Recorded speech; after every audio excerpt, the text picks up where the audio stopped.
U.S. soccer needs to stop making really bad decisions in the middle of their presidential election. It's not a good look. It could be well intentioned, but it's a really bad look. It looks like they're like moving the goalposts constantly with this election.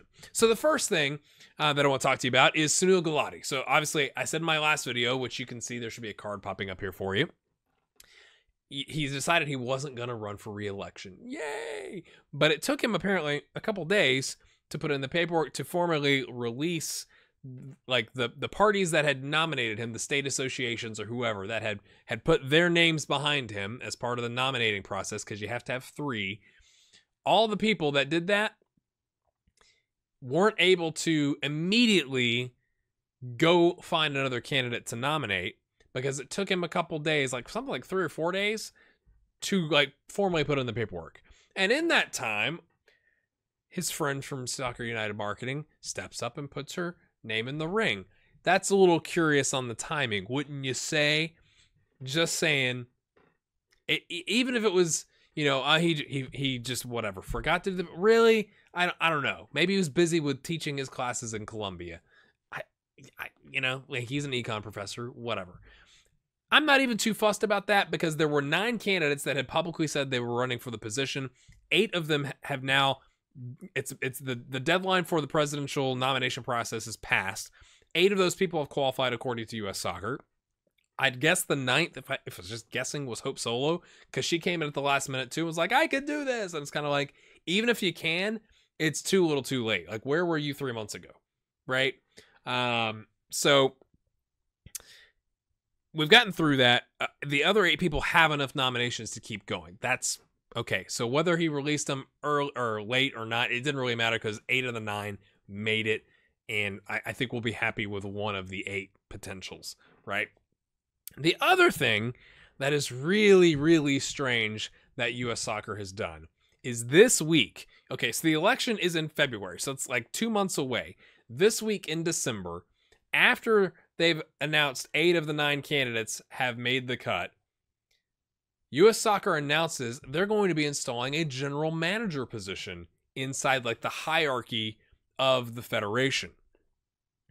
So if you're an optimist, you say, okay, well, that makes sense. Like, they're running it more like a club, or, there needs to be somebody that's a general manager in charge. Well, there's already a president and a CEO, and what exactly is this general manager going to be doing? But, like, maybe it makes sense that they have this general manager position that they're creating.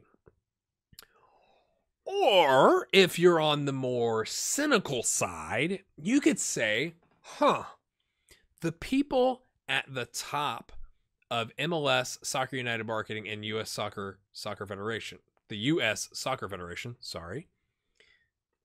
are aware that they may not win this next election.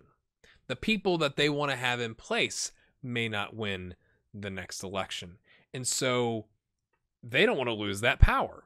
So instead, what they're going to do is try and dilute the power that the president has by putting a general manager in place. Now, you would have to be really cynical and really just have to totally buy in that there's a lot of corruption in football in general, and that, the position of the president of U.S. Soccer was left unpaid to intentionally prevent qualified candidates from running so that one man could have the position and do whatever he wanted for a long time. But you'd have to really, really be buying into some theories if that was the case.